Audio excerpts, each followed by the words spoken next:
Do you ever sit down at your drawing desk to draw manga and find yourself feeling very overwhelmed by everything that you are required to include to make the perfect manga? The intense backgrounds and the beautifully drawn dynamic characters with emotive expressions, and not to mention screen tones and effects and word bubbles and good panel layout.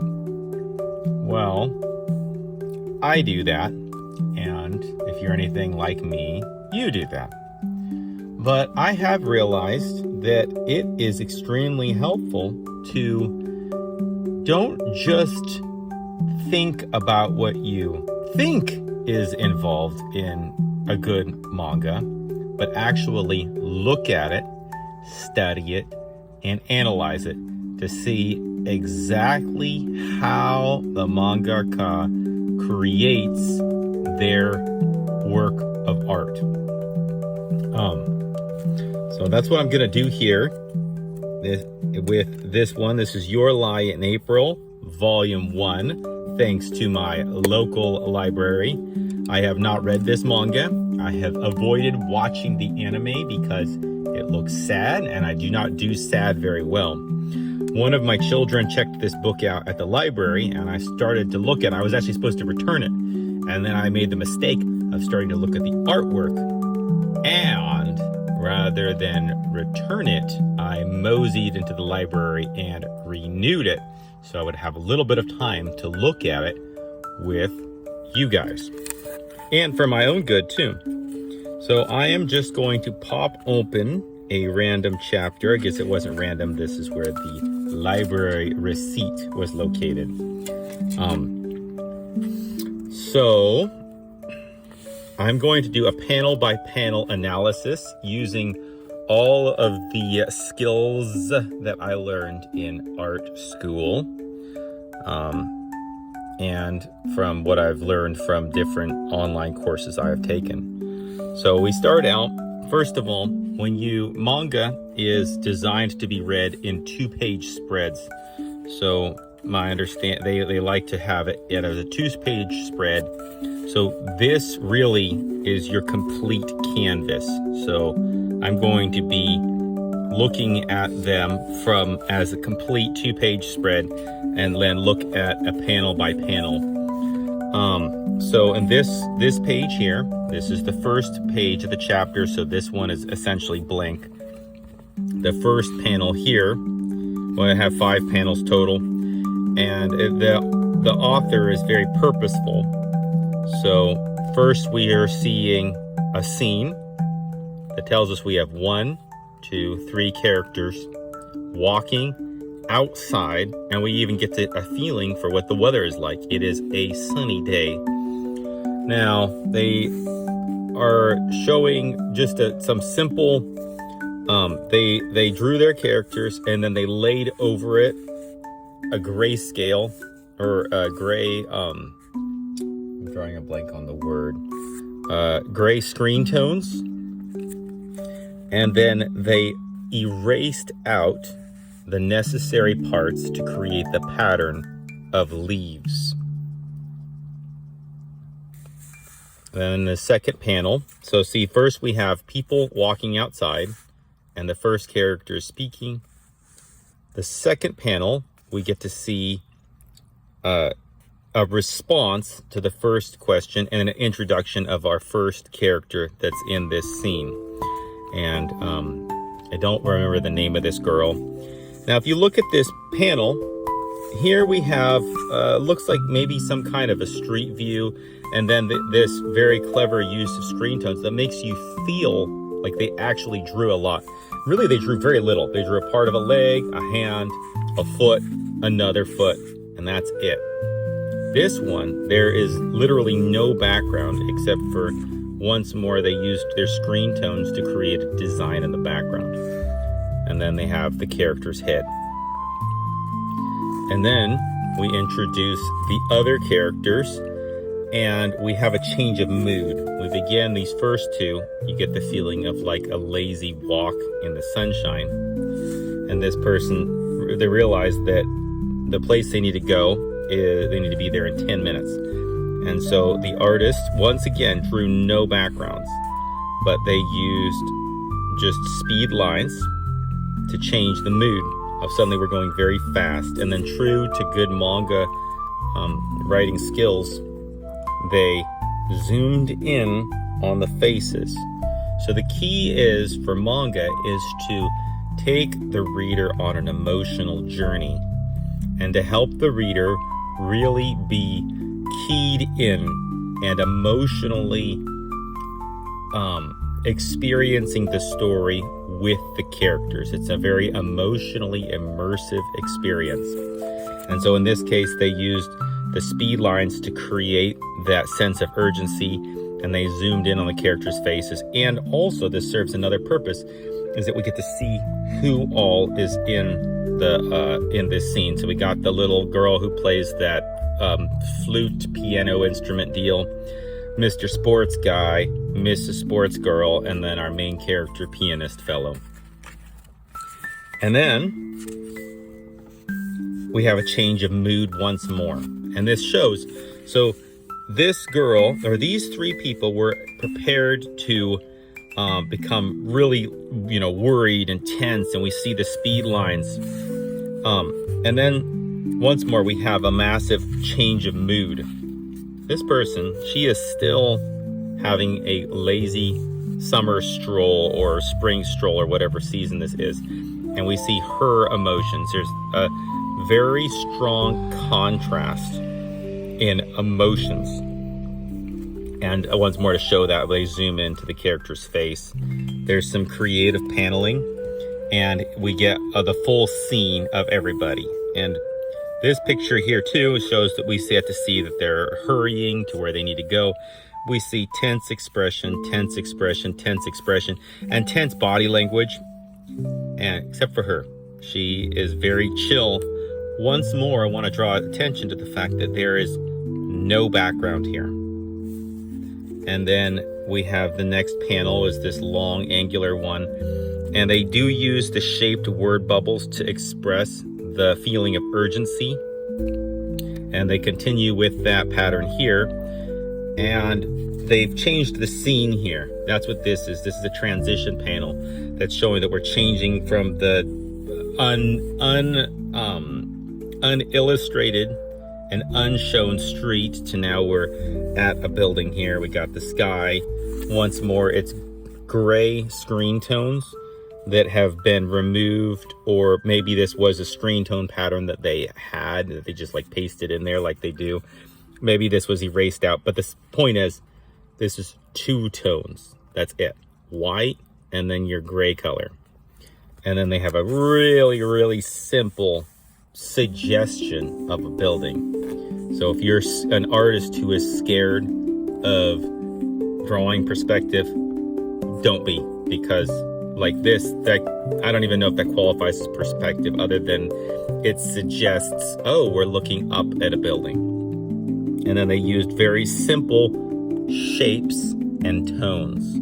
Black, and then there is a little bit of hatching in there to give it an extra three-dimensional feel. But that is it. Very simple, but it transitions and sets the scene. Once more, it's showing where they've gone. We have the words Toa Hall. We have the suggestion of, well, now we're inside of a school, I believe it is. There was no need to draw full doors, to draw lots of students. The amount of work that goes in to show this is very minimal. They do use some gradient here, or a shadow here, not gradient, but a shadow of the gray to the white to imply the sun coming through windows.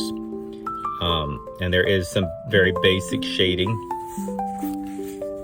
And then once more, we show that they're inside. The mood has changed. So we are zooming in on the character's face. She is bursting out of the panel, and the background is really, really, really basic. Simple suggestion of stairs. You can see that the stairs are kind of shrinking into the background. There's no shading, there's no background. We got little speed lines and the suggestion of stairs. And then the mood changes once more, and I want to point out zero background. So this is a really famous manga. This is really famous. A lot of people like it. I personally am finding myself fascinated by the minimalistic style that goes into it. This story is emotionally immersive, but it was unnecessary for the author to make it visually immersive from a concrete, this is what the environment looks like perspective.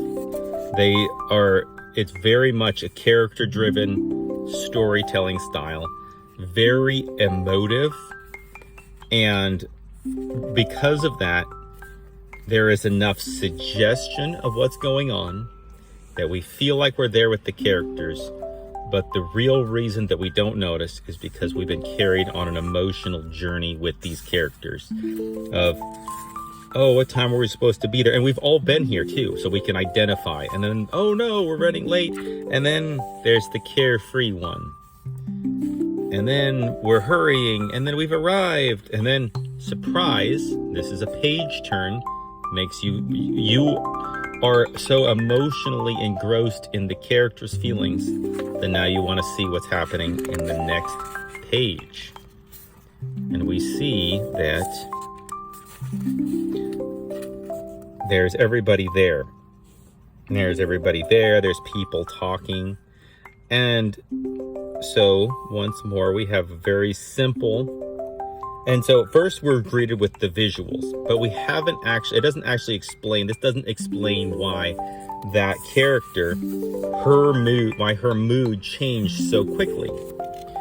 So we have 2 panels showing the environment, and then the third panel, so that we're carried through by curiosity to here, where there is an explanation of why things are the way they are. There is people here. No faces even though they are facing the camera. This face here, very simple. They used gradients to differentiate different surfaces. And I believe that this is something I also enjoy because I feel like it lets me off the hook a little bit. I would like to point out, I do not believe that is correct perspective. If I was drawing that, I would think that window needs to be a little bit higher up to be following in line with these. But the point is, if you were reading this story and you were enjoying it, that would not matter. Once more, we have people, faceless people. And this is 2 things. 1, this makes it easier and faster to draw. And then 2, we don't know, this has an emotional storytelling element. These are strangers to the characters, and as such, they do not have faces. These are crowd members, not characters and individuals.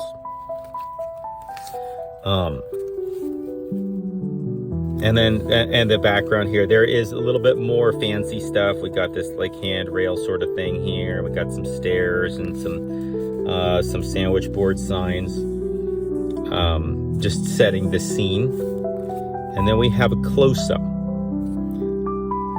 And I want to point out that in many cases, this artist is using close-ups to give those, to depict details, which give a sense of realism without having to illustrate large environmental still lifes. And it gives it an earthiness and a down to and a very, how do you say it? I just said the word earth, but I'm going to say it again. It's a very down to earth storytelling style. And then here they have some excerpts from the different things that people are saying. Even my heart is racing. You are not, excuse me. This is the characters talking, but it's not important to know exactly who is talking. We're mostly just being alerted to the emotions of our characters. And interestingly enough, the artist once more did not draw their faces. There are other characters, but I would like to note that they're not facing the camera, and they are colored in with gray screen tones. And something that this artist likes to do is they like to leave kind of a little aura of screen tones around various objects. You can see that here, and you can see it here. I don't know why they made that stylistic choice, but it is interesting. Then they have a fairly simple background, a little bit of perspective. We have some fading lines, and I believe that just gives everything a very airy feel to it. And then we have like one object depicted in some detail, and because there's this object that's depicted in some detail, it gives a sense of realism to the whole panel, and then by extension to the world that's been created here. And even in the highly detailed one, though, we fade. This whole the whole manga has a very dreamlike quality to it, very airy, open, and it reminds me of like one of those watercolor paintings that doesn't have strong line work. It doesn't have strong contour lines, but it's more just the interplay of colors and lights and shadows. Now, this is obviously pen and ink, so there's lots of contours, but I hope you get my point, is that it has that very airy, ethereal feel to it. A lot of other manga, they refrain from having the outlines of they refrain from having the outlines of the backgrounds touch the characters. But this artist seems like they really give the characters a lot of space. Once more, we have minimal background, zero background, zero background, zero background, minimal background, and then this has got a little bit more detail because this is a story piece that is introducing, we are going down there, and it does create more of an immersive feel here.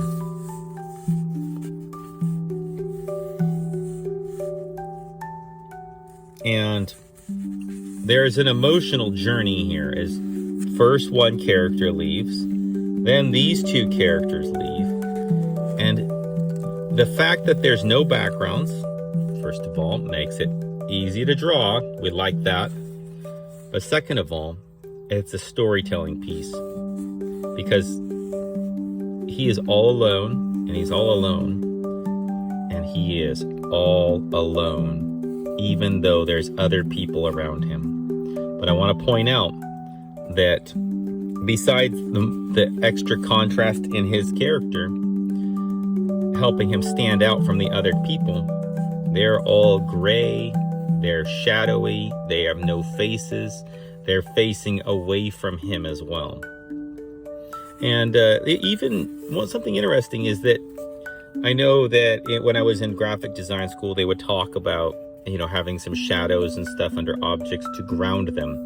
This artist does not do that. There's no shadows under any of these guys.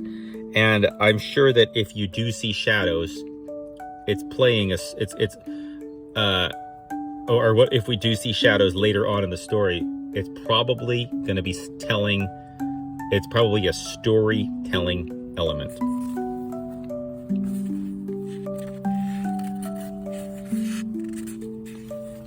Well, that is all I've got for today. I hope that was kind of interesting.